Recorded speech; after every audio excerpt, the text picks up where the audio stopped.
वालेकुम। Pakistani cricket team के fans के लिए ब्रेकिंग न्यूज है कि पाकिस्तानी क्रिकेट बोर्ड ने न्यूजीलैंड के खिलाफ पाकिस्तान की खेली जाने वाली T20 और ओडीआई स्क्वाड का ऐलान कर दिया और बाबर आजम खुद तो टीम में वापस आए हैं, लेकिन उनकी जो शादाब खान को वाइस कैप्टन रखने की कोशिश थी वो भी कामयाब होगी और शादाब खान T20 और ओडीआई दोनों में वाइस कैप्टन होंगे बाबर आजम के साथ। बाबर ने पीसीबी से वाज़ेह तौर पर कहा था, क्योंकि बाबर आजम अभी उम्र से वापस आए और वो टीम की सिलेक्शन की वजह से जल्दी वापस आ गए हैं, तो बाबर ने पीसीबी से कहा था कि मुझे फुल स्ट्रेंथ टीम चाहिए और शादाब खान ही जो है वही वाइस कैप्टन होंगे। तो पीसीबी ने उससे मान लिया और इससे पहले सोचा जा रहा था कि शादाब खान को मुख्तलिफ उनके तनाज़े, एक तो उनकी कैप्टनसी से पीसीबी खुश नहीं था और दूसरा उन्होंने जो पैगाम दिया था अफगानिस्तान के खिलाफ दूसरा T20 मैच हारने के बाद कि अगर आपको जब पाकिस्तानी टीम हार गई थी तो शादाब खान ने कहा था कि बाबर आजम और मोहम्मद रिजवान को निकालने के बाद आप टीम का हाल देख लें कि टीम किस नहज पर खड़ी है। तो उस चीज से जो है वो पीसीबी खुश नहीं था, इस वजह से जो है वो पीसीबी शादाब खान को रेस्ट करवाकर नए वाइस कैप्टन का ऐलान करने जा रही थी और ये सोचा जा रहा था कि शादाब खान को परमानेंटली जो है वो वाइस कैप्टनसी से हटा दिया जाए और उनकी जगह पे जो सबसे मजबूत उम्मीदवार थे वो शाहीन शाह अफरीदी थे,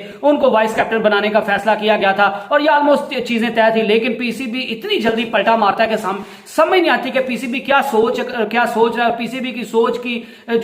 की जो सोच है वो समझ से बाला आ रहा है। इतना डरपोक और फजूल पीसीबी का मैनेजमेंट मैंने कभी नहीं देखी अपनी जिंदगी में। बोर्ड एक दिन एक बात करता है फिर अगले दिन उसी से डिनाई कर देता है। उसकी ताजा मिसाल ये है, पिछली बातों को तो आप भूल ही जाएं, शाहीन शाह अफरीदी वाली। और पहले जो अफगानिस्तान के खिलाफ जाना था तो पहले कहा शाहीन शाह अफरीदी कप्तान रहेंगे, फिर उसी बात से बोर्ड जो है वो मुकर गया। फिर कहा जी नहीं, शाहीन शाह अफरीदी नहीं कप्तान होंगे, शादाब खान होंगे। फिर शादाब खान जब वापस आए तो उनको हटाने की बातें हो गई, शाहीन शाह अफरीदी को वापस टीम में लाने की बातें की गई और अब जो है वो पीसीबी बाद में उस चीज से भी इनकार कर गया और एक दफा फिर शादाब खान को बाबर आजम की मानकर वाइस कैप्टन जो है वो बरकरार रखा गया। और उसके बाद मोहम्मद आमिर की एक दिन खबर आती है कि जो सिलेक्शन कमेटी है उसने मोहम्मद आमिर से बात की है कि आप अपनी प्रेपरेशन जारी रखें और अपनी प्रैक्टिस पर तो जो आपको फजूल बयानबाजी ना करें, हम आपको टीम में वापस लाना चाहते हैं। लेकिन अगले ही दिन जो है वो पीसीबी इस चीज से इनकार कर देता। तो मुझे समझ नहीं आती कि पीसीबी आखिर करना क्या चाहता है। अगर लोग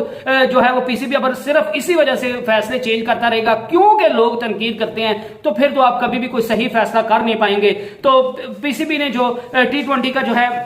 वो स्क्वाड अनाउंस किया, उसमें T20 का मैं पहले बता देता हूं, बाबर आजम जो है वो एज ए कैप्टन वापस आए हैं, शादाब खान अपनी पुरानी पोजीशन वाइस कैप्टन पे आ गए हैं, फहीम अशरफ को वो T20 में, फखर जमान वापस आए, हारिस रऊफ की वापसी हुई है, इफ्तिखार अहमद ऑलरेडी थे, एहसानुल्लाह ये भी टीम में इनको बरकरार रखा गया, इमाद वसीम को बरकरार रखा गया, Mohammad Haris wicket keeper batsman उनको भी बरकरार रखा गया, मोहम्मद नवाज की मुझे समझ नहीं आती कि उनकी ना तो PSL में कोई जो थी वो परफॉर्मेंस थी, ना उन्हें अफगानिस्तान के खिलाफ कोई एक्स्ट्रा इतनी कोई अच्छी परफॉर्मेंस दिखा दी जिसकी बिना पर आप उसको T20 जो है उसमें खिलाते जा रहे हैं। तो इससे एक ही चीज साबित होती है कि आप जो है वो सिर्फ और सिर्फ बाबर आजम जो है वो अपने यारों को और अपने दोस्तों को ही खिलाना चाहते हैं। माजरे के साथ पीसीबी भी जो है वो गलत फैसले करता है, कभी सबको निकाल देता है, कभी फिर जो है वो इस तरह मलिया मेट हो जाता है और इस तरह बाबर आजम के सामने लेट जाता है कि जिसका कोई हिसाब नहीं है। और फजूल खिलाड़ी जिनकी कोई परफॉर्मेंस नहीं है उनको सिर्फ बाबर आजम के कहने पर खिला दिया जाता है और सिर्फ इस वजह से कि हमें कोई तनकीद का निशाना ना बनाए। तो ये इंतहाई गलत और इंतहाई जो है वो बुरी रवायत जो है वो पीसीबी डाल रहा है और इस चीज का पाकिस्तान की क्रिकेट को तो नुकसान होगा, पीसीबी को भी नुकसान होगा, क्योंकि आप कभी भी फिर जो है वो अच्छे फैसले कर नहीं पाएंगे। तो बहरहाल मोहम्मद नवाज जो है वो उनको बरकरार रखा गया, मोहम्मद रिजवान जो है वो टीम में वापस आए हैं, नसीम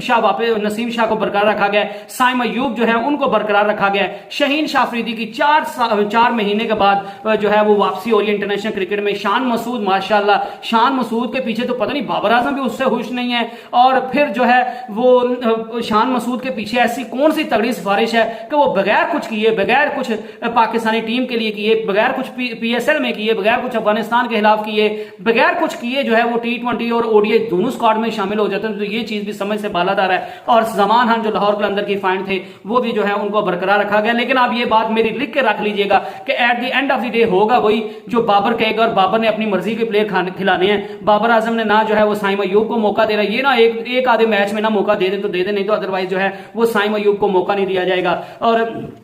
फिर क्या कहें, अब ओडीआई की अगर बात करें तो Babar Azam as a captain वापस आए, शादाब खान जो है वो वाइस कैप्टन है, अब्दुल्ला शफीक जो है उनको जो है वो T20 में शामिल नहीं था किया गया लेकिन उनको ओडीआई में जगह दी गई है। फखर जमान जो है वो ओडीआई में वापस आए, हारिस रऊफ, हारिस सोहेल को जो है वो T20 में नहीं थे तो उनको ओडीआई में वापस लाया गया। एहसानुल्लाह जो है, इमामुल हक, मोहम्मद नवाज माशाल्लाह T20 और ओडीआई में बगैर कोई परफॉर्मेंस दिखाए, उसकी बहुत अच्छी परफॉर्मेंस है, बहुत अच्छा ऑलराउंडर है, लेकिन वक्ती तौर पर उसकी जो हालिया दौर चल रहा है उसमें उसकी ऐसी कोई परफॉर्मेंस नहीं है कि जिसकी बिना पर आप उसको खिलाते रहे। और आपने मोहम्मद नवाज को जो है वो अंदर रखा, और जो पाकिस्तान का मायनाज जो आजकल इन फॉर्म है इमाद वसीम, उसको आपने कुर्बानी का बकरा बना दिया, क्योंकि उसकी बाबर आजम और मोहम्मद रिजवान से लगती नहीं है, क्योंकि वो बाबर आजम और मोहम्मद रिजवान का राइवल है, क्योंकि बाबर आजम को लगता है कि इमाद वसीम जो है वो मेरी जगह ले सकता है। तो इस वजह से जो मोहम्मद इमाद वसीम जो इतनी खूबसूरत फॉर्म में, जब पीएसएल में सारे फ्लॉप हो रहे थे तो इमाद वसीम जो है वो लीडिंग जो है वो रन रेट कराची की तरफ से ऑलमोस्ट तमाम जो है लीडिंग जो है वो रन स्कोर रहे थे। और उसके बाद जो है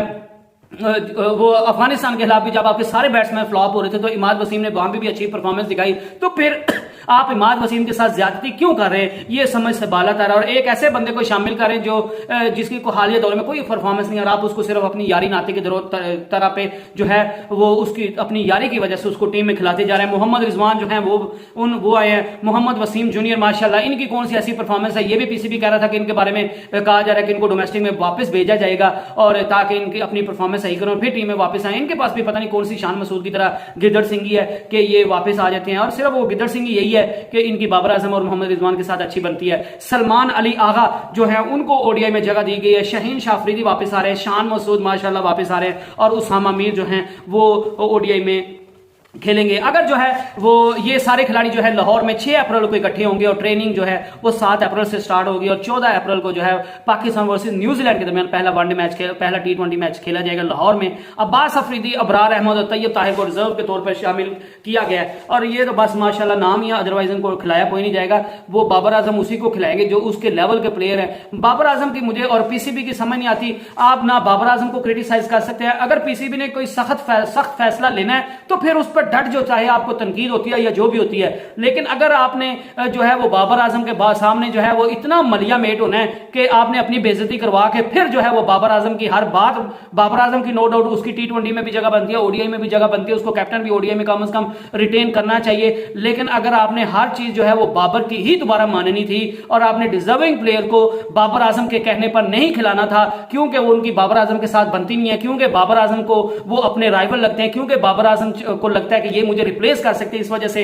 आप डिजर्विंग प्लेयर्स को नहीं खिलाएंगे और बाबर आजम के सामने मरिया मेट हो जाएंगे और लेट जाएंगे, तो फिर आपको शायद पीसीबी को ऐसी चीजें, ऐसी हरकतें करने की जरूरत ही नहीं है कि जिसकी वजह से जो है वो पाकिस्तान की जगह सही हो। फिर आपने क्यों यंगस्टर्स को अफगानिस्तान के खिलाफ जहां पे टफेस्ट कंडीशन थी वहां पे भेज के क्यों उनको नाकामी का मुंह दिखाया, क्यों जो है वो आपने वहां पे बाबर और रिजवान को नहीं भेजा, आप वहां पे अपनी सीनियर टीम भेजते, अपने सीनियर्स को भेजते, तो फिर पता चलता कि वो कितने पानी में है। और अगर आपने वहां पे यंगस्टर्स को मौका दे दिया तो जहां पे अब कंडीशंस अब बेहतर है और कंडीशंस आसान है, तो यहां पे आपको कम से कम T20 में तो यंगस्टर्स को मौका देना चाहिए था, लेकिन आपने यंगस्टर्स को मौका नहीं दिया और आपने वही पुराने जो सारे खिलाड़ी हैं जिनकी बाबर आजम और मोहम्मद रिजवान से बनती है, आपने उन्हीं को दोबारा टीम में शामिल कर लिया। तो फिर पाकिस्तान की क्रिकेट का अल्लाह ही हाफिज है, मैं तो कुछ नहीं कह सकता। जो है शादाब खान जो है वो वाइस कैप्टन जो है वो रिटेन हुए हैं, और 3 यंग गन्स जो है एहसानुल्लाह वो एक वाहिद खिलाड़ी है यंगस्टर जिनको T20 और ओडीआई दोनों में जगह दी गई। अदरवाइज साइम अयूब और जमान खान को T20 में शामिल तो किया गया, लेकिन उनको जो है वो ओडीआई में शामिल नहीं किया गया, लेकिन ठीक है, लेकिन मेरे ख्याल से और भी अच्छे प्लेयर थे जिनको आप शामिल कर सकते थे। और ये भी जो आपने यंगस्टर्स खिलाए हैं, बाबर आजम इनको खेलने नहीं देगा, उस बंदे मोहम्मद रिजवान, और ये मेरी बात आप लिख के रख लीजिए, मोहम्मद रिजवान और बाबर सिर्फ और सिर्फ उसी बंदे को, उसी यंगस्टर या उसी सीनियर को खेलने देंगे टीम में जो लगेगा कि ये हमारा राइवल नहीं है, ये हमारे मुकाबले में नहीं है, ये हमें रिप्लेस नहीं कर सकता, जितनी मर्जी अच्छी परफॉर्मेंस दिखाए तो वही बंदा खेलेगा। अगर भाई जिससे उनको डर होगा किसी भी सूरत में, तो उनको बाबर आजम और मोहम्मद रिजवान जो है वो टीम में वापस नहीं आने देंगे। तो मेरे ख्याल से ये बहुत बुरी रिवायत है, और पीसीबी को भी मैं पैगाम देना चाहता हूं कि अगर आपने अच्छे फैसले करने, अगर आपने स्ट्रांग फैसले करने, अगर आपने जो है वो इसी बात पे अपने फैसले चेंज करने हैं कि लोग तनकीद का निशाना बना रहे हैं, तो फिर भाईजान आप ऐसी फजूल हरकतें ना किया करें, लोगों को उम्मीदें ना लोगों की जगाया करें। आप चुप करके अपने पैसे लें, अपनी टिकियां जो हैं वो पूरी करें और चुप करके अपने घरों को चले जाएं, क्योंकि आपने पाकिस्तान की क्रिकेट का और पाकिस्तान की क्रिकेट टीम का बेड़ा गर्क करने का जो है वो जब फैसला कर लिया है, तो फिर हम क्या कह सकते हैं। मैं ये नहीं कहता कि बाबर आजम मोहम्मद रिजवान जो है वो डिजर्विंग नहीं है, लेकिन पीसीबी जिस तरह के फैसले करता है, एक दिन कोई भी फैसला करता है दूसरे दिन उससे मुकर जाता है, एक दिन कोई फैसला करता है दूसरे दिन उससे मुकर जाता है। तो जब आपने यही करना है, तो जब आप में हिम्मत नहीं है, जब मैं बुरी मिसाल में दे दूंगा तो माजरत मैं चले नहीं वो देता, लेकिन अगर आप में इतना जो है वो जिगरा नहीं है कि आप अपने जो अच्छे फैसले हैं, अगर आप खुलूस नीयत से, मैं पहले भी कई दफा कह चुका, अगर आप खुलूस नीयत से कोई फैसला करते हैं और आप टीम की बेहतरी के लिए, पाकिस्तान के क्रिकेट की बेहतरी के लिए कोई फैसला करते हैं, तो फिर आपको चाहे जितना मर्जी तनकीद का निशाना बनाया जाता है या जितना मर्जी आप पर तनकीद की जाती है, आपको अपने फैसले पर डटना चाहिए। क्योंकि अगर आप अपने अच्छे फैसलों पर और इखलास नीयत से किए हुए फैसलों पर डटेंगे नहीं तो फिर आप कभी भी कोई अच्छा फैसला नहीं कर पाएंगे और आप इसी तरह जो है वो प्लेयर्स के हाथों यरगमाल बनते रहेंगे। और अब जो है वो बाबर आजम और मोहम्मद रिजवान, पहले जो उनमें हल्का फुल्का डर था, अब वो भी उनका खत्म हो जाएगा, वो उसी तरह के खेलेंगे क्योंकि उनको पता है कि पीसीबी ने हमारे सामने तो कोई बात करनी नहीं है, हमारे सामने जो है